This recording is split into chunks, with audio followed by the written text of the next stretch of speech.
नमस्कार, मेरा नाम है विवेक सिंह और इतनी सच्ची घटना में आपका स्वागत करता हूँ। आज की जो सच्ची घटना है वो घटना है यूपी के प्रयागराज की। इसी यूपी के प्रयागराज में लगने वाला एक थाना सोराब थाना, इसी के अंतर्गत आने वाला एक गांव की कहानी है। इस गांव में एक परिवार रहा करता था। इस परिवार में रहते हैं 5 बच्चे रहते हैं, एक मियाँ एक बीवी। तो दरअसल जो पति है यानी कि इस घर का मेन मुखिया, उसके कुछ समय पहले रीढ़ की हड्डी में चोट लग गई थी। तो जब उसने डॉक्टर से दिखाया तो डॉक्टर ने तमाम इलाजें की और उसे एक इंजेक्शन दिया और कहा कि इंजेक्शन को हर दिन लगाना है, एक इंजेक्शन। लेकिन उस इंजेक्शन की कुछ लिमिटेशन थी कि एक इंजेक्शन रोज लगाना है लेकिन 2 बार में लगाना है। मतलब आधा इंजेक्शन पहले और आधा इंजेक्शन बाद में। तो इसके लिए कई बार होता क्या कि इन्हें उस इंजेक्शन को रखना पड़ता, मेडिकल शॉप पे रखवाना पड़ता क्योंकि घर पे फ्रिज था नहीं। तो इसके लिए होता क्या कि तारीख थी 2 अक्टूबर साल 2024 और इस घर की जो सब एक बेटी थी, 8-9 साल की लड़की थी, बेटी थी। और उसकी माँ बोलती कि बेटी एक काम करो, तबियत में खराब है, तुम जाओ मेडिकल जो कि शिवगढ़ चौराहा के पास है, वहां पे जाके फ्रिज में रखवा दो पापा का इंजेक्शन। अब बेटी बोलती ठीक है। देखिए दुर्गा पूजा का समय था, बेटी बोलती माँ क्या आप मुझे 10 रुपए दीजिएगा, मैं दुर्गा पूजा भी घूम लूंगी। माँ 10 रुपए दे देती है। अब बेटी वो इंजेक्शन लेके 8-9 साल की बच्ची चली जाती है शिवगढ़ चौराहा। वो इंजेक्शन लेके जाती है, इंजेक्शन मेडिकल को देती है कि भैया रख दीजिएगा, मेरे पापा मैं आऊंगी फिर ले जाऊंगी। वो इंजेक्शन देने के बाद बाकायदा उसे दुर्गा पूजा घूमने जाना था, जैसा कि उसने अपनी माँ से पैसे लिए थे। लेकिन देखिए कि कुछ समय गुजरता है, जब समय ओवर हो जाता है तो माँ को चिंता सताती है कि मेरी बेटी रह कहाँ गई। ना वो घर पहुंचती है, ना वहां पहुंचती है जहाँ पे दुर्गा पूजा का मेला लगा था। अब माँ को पूरा घबराहट होता है। माँ आसपास के पड़ोसियों से पूछताछ करती है लेकिन कुछ पता नहीं चलता। फिर तमाम जो लोग थे 2 अक्टूबर को पूरा खोजते कि आखिर उनकी बेटी गई कहाँ। अफसोस कि कुछ पता नहीं चलता। ना ही वो मेडिकल से निकलने के बाद ना वो दुर्गा पूजा में गई घूमने और ना ही घर पहुंची। सवाल ये कि आखिर वो गई कहाँ, अचानक वो गायब कहाँ हो गई।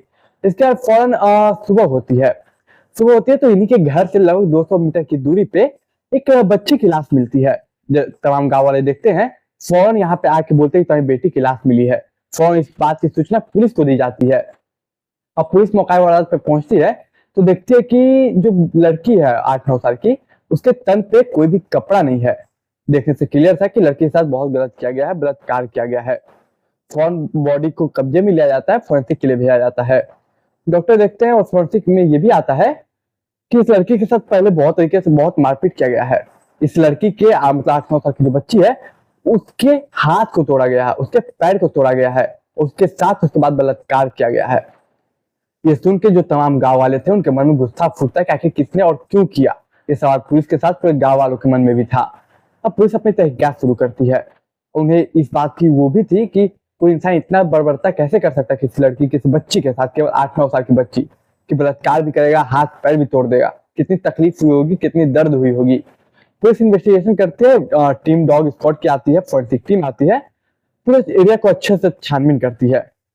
इसी छानबीन के दौरान जब डॉग स्क्वाड देखते हैं तो देखते हैं कि कुछ दूरी पे लड़की के कपड़ा पड़ा हुआ है, कुछ दूरी पे एक डंडा पड़ा हुआ है और कुछ दूरी पे और कुछ सामान चीजें पड़ी हुई है। लेकिन कोई ऐसा सबूत नहीं था कि जो कातिल तक पहुंचाए। अब वहां जो डॉग स्क्वाड की टीमें थी, तो डॉग स्क्वाड वहां से भागते भागते पंचायत भवन ले जाते हैं पुलिस वाले को। अब फॉलो करते करते कुत्ते को मतलब डॉग स्क्वाड को पुलिस पहुंच जाती है पंचायत भवन। वहां सीसीटीवी कैमरा होता है। इसके बाद पुलिस को आइडिया आता है और उस गांव में जितने सीसीटीवी कैमरे होते हैं उन सभी सीसीटीवी कैमरे को खंगाला जाता है। ये तारीख थी 4 तारीख। सीसीटीवी के खंगालने की प्रक्रिया शुरू हुई लेकिन अफसोस कि कुछ नहीं हुआ। हालांकि इस सीसीटीवी के माध्यम से टोटल 7 लोगों को गिरफ्तार किया गया था, मतलब पूछताछ के लिए, इंक्वायरी के लिए से पकड़ा गया था।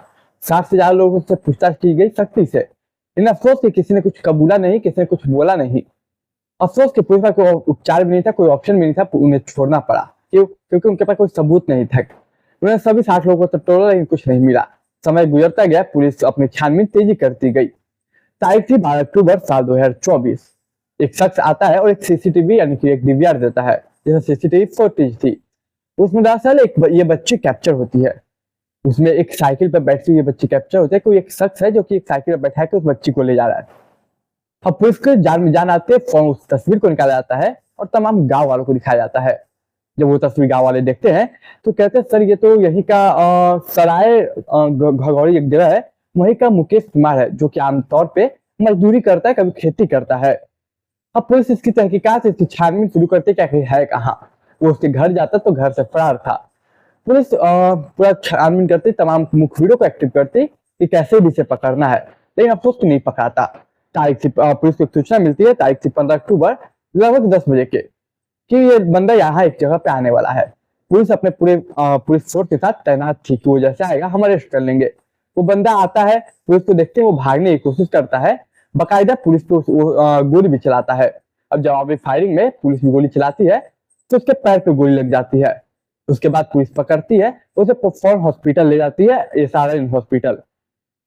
इसके बाद हॉस्पिटल ले जाया जाता है। उसके बाद ये मामला 4 तारीख को पूरे अखबार में आया था, सोशल मीडिया पे आया था। उसके बाद पुलिस से काफी दबाव बना था और उसके बाद जब ये घटनाक्रम का खुलासा हुआ तो उसने बताया कि दरअसल बात ऐसा है कि मैं उस दिन शराब पिया हुआ था और ये बच्ची मेडिकल से जा रही थी दुर्गा पूजा घूमने। तो मैंने बोला कि मैं बेटी तुम्हें छोड़ दूं, तो उसने बोला कि मुझे दुर्गा पूजा घूमने जाना है। तो बोला मैं भी उसी साइड जा रहा हूँ, छोड़ देता हूँ।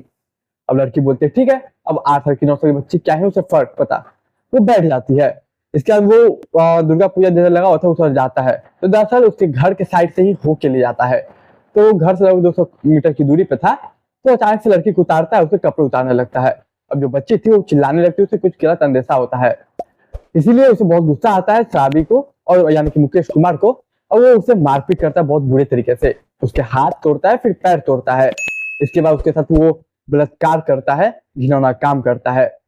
जब इतना से उसका मन नहीं भरता तो फिर जाने से पहले सोचता है कि अगर ये उठ गई और सुबह मुंह खोल दी तो पुलिस मुझे पकड़ लेगी, इसलिए उसके बगल में एक लाठी पकड़े रखा हुआ था।